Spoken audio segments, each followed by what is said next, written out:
Hello everyone, welcome back to our channel future study. तो guys, इस video में जो सेमेस्टर फर्स्ट के स्टूडेंट है BA programme and BCom programme, जो आपकी हिंदी सब्जेक्ट है जी में, जो आपकी हिंदी क ख ग इन तीनों में से एक सब्जेक्ट आपके पास ज़रूर होगा, चाहे तो हिंदी ए होगी या बी होगी या सी होगी। ठीक है, तो इसके इम्पोर्टेंट क्वेश्चन विथ आंसर आपको इस वीडियो में बताने जा रहे हैं। और ये क्लासेस हमारी 4 है, जो आपकी हिंदी सब्जेक्ट है, हिंदी भाषा और साहित्य। तो ये क्लासेस 4 में जो आपका चैप्टर किसी स्टूडेंट के जो हिंदी ख और ग में आपका चैप्टर 4 है एंड क में चैप्टर फर्स्ट है जो आधुनिक काल।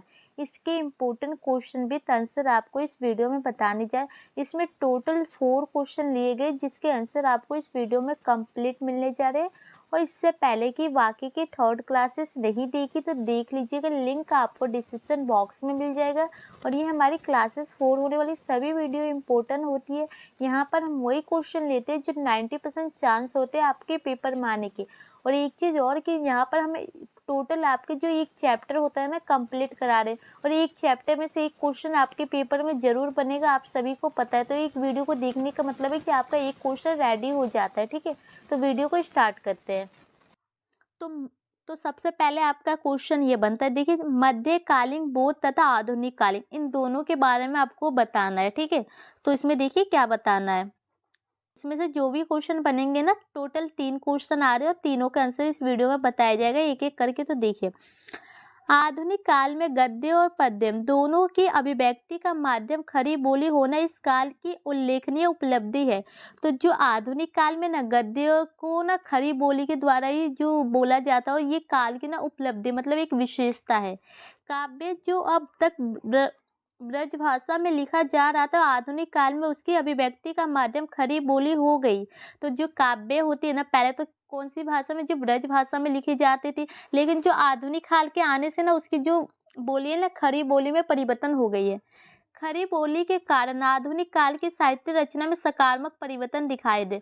तो इसके कारण, इसके आने से जो आधुनिक की जो रचना है साहित्य, उसमें सकारात्मक मतलब अच्छी परिवर्तन दिखाई दे, पॉजिटिव। हिंदी काव्य की जो धारा पूर्ववर्ती काल से प्रहारित होती चली आ रही है, आधुनिक काल में आकर उसका स्वयं पूरा तरह बदल गया। तो जो काव्य धारा होती है जो हिंदी काल से आती है ना, वो आधुनिक काल में आके वो पूरी तरह से चेंजिंग हो चुका है। इसके साथ ही राजनीतिक, सामाजिक, एवं आर्थिक परिस्थितियों में भी विभिन्नता दिखाई देने लगी। वस्तुतः संपूर्ण समाज में एक अमूल्य परिवर्तन के अनुगूंज सुनाई देने लगी थी। तो जो आधुनिक काल में आने से ना ये हुआ कि जो काफ़ी ज़्यादा परिवर्तन आ गए, जो राजनीतिक होती है, सामाजिक, धार्मिक, आर्थिक जो भी स्थिति होती है ना, सब में परिवर्तन हो गए।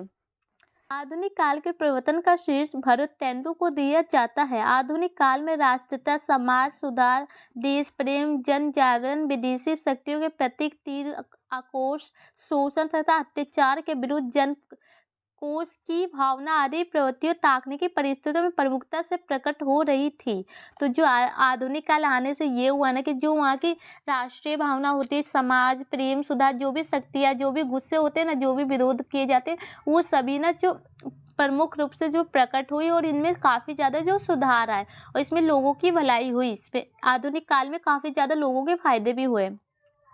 अब पर आपका क्वेश्चन नंबर जो फर्स्ट है कंप्लीट एंड क्वेश्चन नंबर जो आपका सेकंड है वो स्टार्ट होने जा रहा है। तो ये देखिए, तो इसमें क्वेश्चन क्या है, तो मध्यकालीन बौद्ध तथा आधुनिक बौद्ध में अंतर, इन दोनों में जो अंतर क्या है वो बताना है आपको। तो यहाँ कुछ पॉइंट है, तो उसके माध्यम से हम जानेंगे। तो देखिए, मध्यकाल शब्द का स्पष्ट अर्थ आधुनिक काल का पूर्ववर्ती काल है, और दूसरा अर्थ है प्राचीन काल के बाद का। वही आधुनिक काल न्यूनतम तथा विभिन्नता प्रकार के परिवर्तन की ओर संकेत करता है।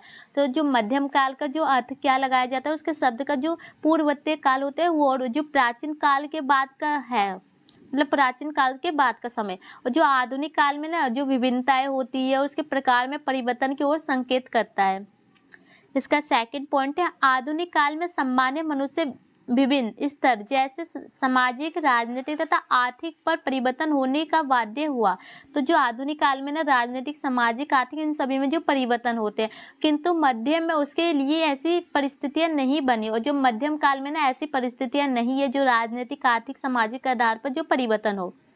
थर्ड पॉइंट है आपका वन्य विषय की दृष्टि से मध्यकाल में भक्ति भावना, श्रृंगार, प्रेम, वीरता, प्रायश्चित नीति अथवा काव्य शास्त्रीय विवेचना की प्रधान रही। तो जो मध्यम काल में तो जो प्रेम भक्ति होती है, जैसे कि आपकी श्रृंगार रस होते हैं, जो नीति होती है, जो काव्य शास्त्र है, उन सब की जो प्रधान रही है, मतलब महत्वपूर्ण रही है। और किंतु आधुनिक काल में वन्य विषय राष्ट्रीय संघर्ष, राजतंत्र, प्रजातंत्र, विकास तथा विभिन्नता की समस्या पर केंद्रित था। और जो आधुनिक काल किस पर केंद्रित था, तो जो संघर्ष होते थे, लड़ाई झगड़े होते थे, जो राजतंत्र था, जो प्रजातंत्र का जो विकास होता है ना, जो समस्याओं का समाधान करने के लिए ना, उन सब पर केंद्रित था। हिंदी साहित्य में आधुनिक काल का आरंभ सन 1857 ईस्वी में माना जाता है, जब भारतवर्ष ईस्ट इंडिया कंपनी के ब्रिटिश साम्राज्य का उपनिवेश बन गया। तो जो इसका जो आरंभ कब माना जाता है, तो आपको 1857 में माना जाता है। और उस समय क्या था ना, जो ईस्ट इंडिया कंपनी थी ना, वो भारत का जो कहते थे उपनिवेश था। आर्थिक प्रशासनिक नीतियों में परिवर्तन होने से इस देश में लोग भी नए संदर्भ में कुछ नए सोच और करने के लिए बाध्य हुए। तो इसमें जो क्या हुआ कि जो आर्थिक और प्रशासनिक परिवर्तन होते हैं ना, उसमें लोगों के नए नए जो सोच विचार उत्पन्न होने लगे और कुछ कार्य करने के लिए वो बाध्य हुए। साहित्य मनुष्य ने सुख दुख के साथ पहली बार जोड़ा। जो मनुष्य होते हैं ना, उस साहित्य को सुख दुख के साथ जो पहली बार जोड़ा गया था आधुनिक काल में। साथ साथ गद्य का अभिभाव तेजी से हुआ। नई अभिव्यक्ति हेतु ब्रजभाषा के स्थान पर खड़ी बोली का प्रचार प्रसार व्यापक स्तर पर हुआ। और उस काल में ये भी हुआ ना कि जो खड़ी बोली का प्रयोग किए जाने लगा, जो ब्रजभाषा के अकॉर्डिंग। जो आपका नेक्स्ट पॉइंट है, आधुनिक युग में आकार शिक्षा का परंपरागत ढांचा टूट गया। और इसके जो युग में ये हुआ ना, जो शिक्षा की परंपरा ढांचा होती है ना, वो टूट गया, वो खत्म हो गया। नई समस्या उत्पन्न हुई और नई समस्या 18वीं शताब्दी के अंत में भारतवर्ष को जिस पश्चात ज्ञान विज्ञान के संपन्न में लाना पड़ा, भारत के ज्ञान विज्ञान की प्रगति में तथा व्यवहार में विभिन्नता था। तो मतलब कि जैसे कि 18वीं शताब्दी के बाद जो ज्ञान विज्ञान के जो संपर्क में लोग आए ना, उसमें विभिन्नता, जो भारत के ज्ञान में विभिन्नता, वैज्ञानिक जो प्रगति होती है उसमें विभिन्नता व्यवहारों में थी। तो यहाँ पर ये क्वेश्चन भी खत्म हो चुका है। अब आपका जो नेक्स्ट क्वेश्चन है, क्वेश्चन नंबर जो थर्ड बनता है, तो देखिए आधुनिक काल की परिस्थितियाँ जैसे राजनीतिक, सामाजिक, धार्मिक, आर्थिक का वर्णन कीजिए। तो आपको पता है जो आधुनिक काल की निम्नलिखित परिस्थितियाँ होती है, आप काफ़ी ज़्यादा पॉइंट कर सकते हैं, लेकिन ये 4 पॉइंट के ऊपर आपको लिखना है।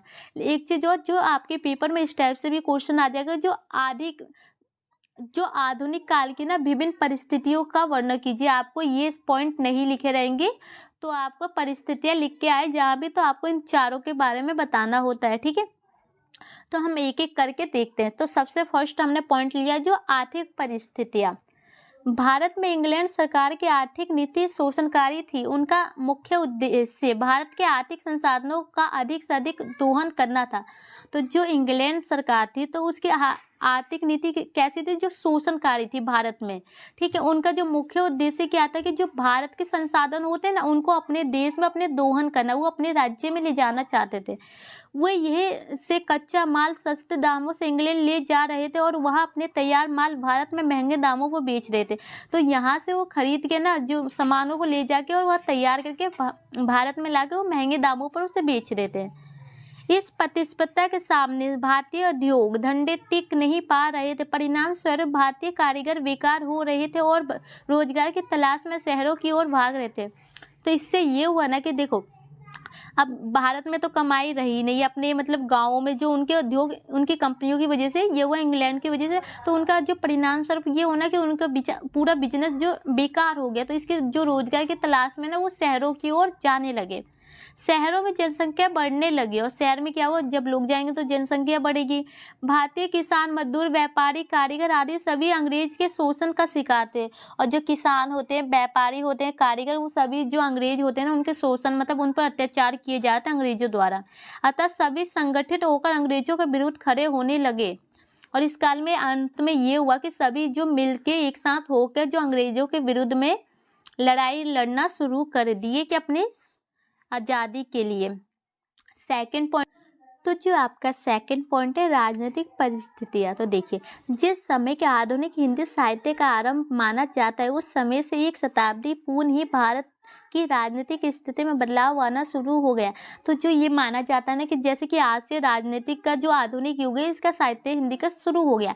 तो जो इसके एक वर्ष शताब्दी के बाद ना इसमें बहुत सारे जो राजनीतिक में परिवर्तन आना शुरू हो गए। अंग्रेजी राज्य की नींव सन 1757 से भारत में पड़ चुकी थी। उस समय ईस्ट इंडिया कंपनी ने नवाब सिराजुद्दौला को प्लासी के युद्ध में हराया। इस राज्य से संपूर्ण बंगाल पर अंग्रेजों का अधिकार हो गया।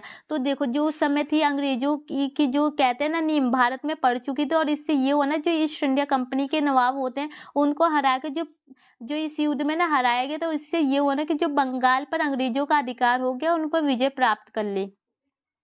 देशी रियासतों के राजाओं ने एकत्रित होकर 1857 में पहला स्वतंत्रता समर लड़ा से पराजित हुए, किंतु इसके दो लाभ हुए।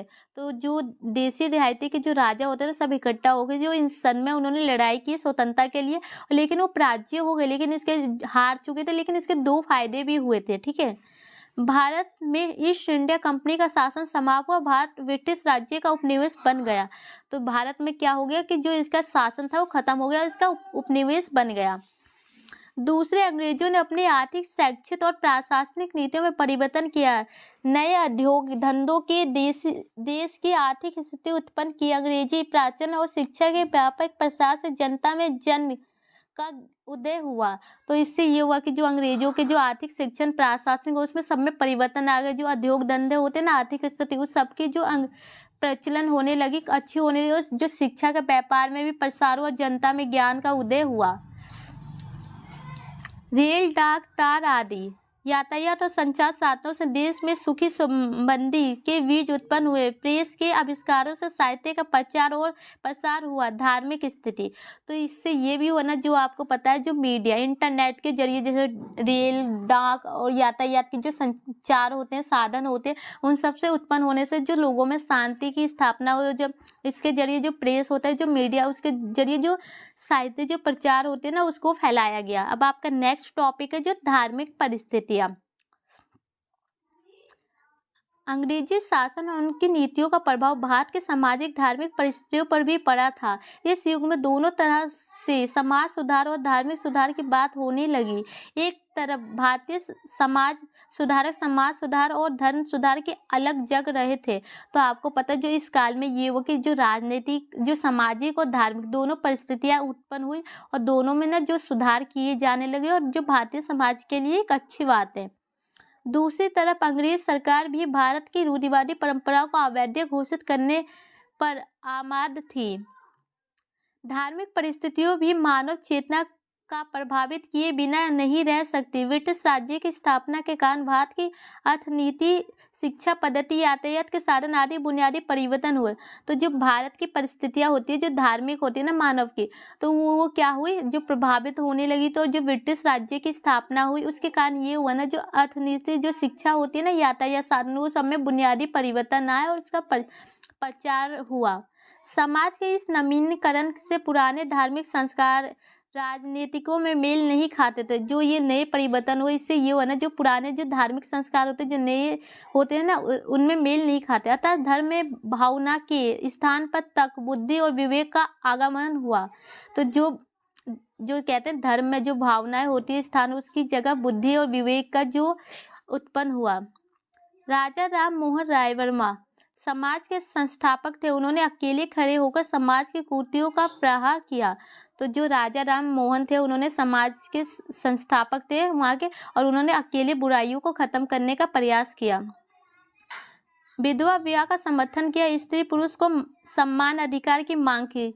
तो जो इनकी जो ये प्रथा थी, इसको खत्म कर दिया गया। जो स्त्री पुरुष है ना, उसको सबको समान अधिकार देना चाहिए, समानता का अधिकार देना चाहिए। स्वामी रामकृष्ण परमहंस की मृत्यु के पश्चात स्वामी विवेकानंद ने हीनता से ग्रस्त देशों को यह अनुयायी कराया कि इस देश अपनी श्रेष्ठता अद्वितीय है। आध्यात्मिक स्तर पर मनुष्य समानता, एकता और उन्हें ध्यान रखे। तो इन्होंने ये बताया कि जो इनकी मृत्यु हो चुकी थी रामकृष्ण के, तो उनके जो स्वामी विवेकानंद है ना, तो ये बताया कि जो हीनता, मतलब कि हीनता की भावना ना रखी जाए, सब में जो श्रेष्ठ होना चाहिए, आध्यात्मिक स्तर पर मनुष्य की जो समानता एकता की भावना रखनी चाहिए। जो आपका नेक्स्ट टॉपिक है सामाजिक स्थितिकरण, ये लास्ट टॉपिक है आपका। अंग्रेजी राज्य की स्थापना के साथ साथ देश के सामाजिक संगठनों में विघटन होना लगा, छोटे छोटे गांवों की जड़त टूटने लगी। तो आपको पता है जो अंग्रेजी राज्य की स्थापना हो गई तो जो छोटे छोटे गांवों की पहचान होती है वो सब खत्म होने लगी। वे दूसरे गांव शहरों के संपन्न में आने को बाध्य हुए और उनका ये हुआ कि जो उनका अस्तित्व खत्म हो चुका था, जो बड़े गांव बड़े शहर होते हैं ना, उनके संपर्क में मतलब उनके जो उसमें शामिल होना पड़ा उन्हें। अंग्रेजी शिक्षा, यातायात के साधन, शांति व्यवस्था ने मानव समाज को उन्नति का अवसर प्रदान किया। तो जो अंग्रेजी शिक्षा आई इसके जरिए जो यातायात संसाधन शांति व्यवस्था हुआ ना, इन सबको जो मानव की उन्नति हुई है। आधुनिक युग की परिस्थितियों का परिचय देते हुए बाबू गुलाब राय ने लिखा, अंग्रेजों ने राज्य के आने से लोग का ध्यान जीवन की कठोर वास्तविकता की ओर गया, जीवन संग्रह बढ़ा और साथ ही जातीय जीवन की भी जागृति हुई। तो मतलब ये बताना चाहते हैं जो एक आपका जो एक कह सकते हैं परिचय दे रहे हैं एक आधुनिक युग के जो लेखक कहते हैं ना जिसे बाबू गुलाब राय, उन्होंने बताया कि जो उस समय के आधुनिक काल में ना लोगों का जो कठोर वास्तविकता जीवन है ना उनकी पहचान हुई, पहले उन्हें नहीं पता था। और जो जातीय जीवन होती ना, जैसे अपने जाति के आधार पर उनकी जो उत्पत्ति होना शुरू हो गई थी। लोग अपनी सभ्यता को महत्व देने लगे, लोग अपनी सभ्यता अपनी जाति को महत्व देने लगे। जनता ने अपने राजनीतिक अधिकारों को समझा और अपने राष्ट्रीय भाव को प्रकट करना चाहा। और जनता उस समय फिर अपने जो राष्ट्रीय भाव होते हैं ना, जो अपनी राष्ट्रीय अधिकार होती है उन सबको समझने लगे, राजनीतिक अधिकार को। भारत में अंग्रेजी राज्य के स्थापित हो जाने पर नवीन शिक्षा प्रणाली आरंभ हुई, नए नए वैज्ञानिक आविष्कारों से लोग परिचित हुए। और जो भारत में अंग्रेजी शिक्षा है उसका प्रारंभ हो गया तो इससे ये हुआ ना कि जो नए नए तरीके उत्पन्न होने लगे, वैज्ञानिक जो आविष्कार होने लगा उसका परिचय होने लगा, लोगों को पता चलने लगा। इसके परिणाम स्वरूप समाज, धर्म और राजनीतिक संबंधित अनेक क्रांतिकारी परिवर्तन हुए। और इसमें जो धर्म को लेकर समाज, राजनीतिक, इन सबके जो क्रांतिकारी परिवर्तन हुए, उनके कारण सामाजिक सुधार की ओर लोग का ध्यान गया। प्राचीन भारत संस्कृति के पुनर्धारण का पर विचार भी उत्पन्न हुआ। तो जो लोगों का क्या ध्यान गया, किस पर गया, तो जो प्राचीन भारत की संस्कृति होती है ना उन पर विचार किया, उसके परिवर्तन किए गए। उनके यही काल नव जागरण का काल था। इसी समय पूर्वी और पश्चिम विचारधाराओं का संघर्ष भी आरंभ हो गया। तो ये कौन सा काल था जो नव जागरण का काल माना गया था? जो पूर्वी और पश्चिमी जो विचारधारा था ना उन दोनों में संघर्ष मतलब लड़ाई स्टार्ट हो गई। कुछ लोग पश्चिम प्रभाव में बह गए तो कुछ लोग रूढ़िवादी बने रहे। तो इसी तरह दोनों विचारधाराओं के साथ साथ नवीन वैज्ञानिक भावधारा का साहित्य में प्रवेश इसी सामान्यतः दृष्टिकोण का परिणाम है। तो कुछ लोग तो रूढ़िवादी को अपना लिया, तो कुछ ने उसे जो पूर्वी पश्चिमी होते हैं उनको अपना लिया, सब अपने अलग अलग विचारधारा करने लगे और जो वैज्ञानिक भाव इसमें साहित्य में इसका दिखने लगा। इस काल में राष्ट्रीयता की भावना भी पनपनी, विचार स्वतंत्र भी अंकुरित हुई। फलस्वरूप इस काल के अंतर्गत कविता, निबंध, उपन्यास, नाटक, कहानी, समालोचना, जीवन इत्यादि नाना साहित्य रूपों का उद्भव हुआ। तो इस काल में ये भी हुआ ना कि जो राष्ट्रीय भावनाएं जो पनपी ना उनके अंतर्गत ये हुआ कि जो वहाँ के उपन्यास, कविता, कहानी, जो जीवन, इन सबका जो उदय हुआ। तो यहाँ पर फाइनली इस क्वेश्चन का आंसर कंप्लीट हो चुका है। और ये वीडियो तो हमने पहले ही बता चुकी है, ये आंसर आपको हमने ग्रुप में भी सेंड कर दिया था। तो वीडियो अच्छी लगे तो लाइक से जरूर कीजिएगा। Thank you.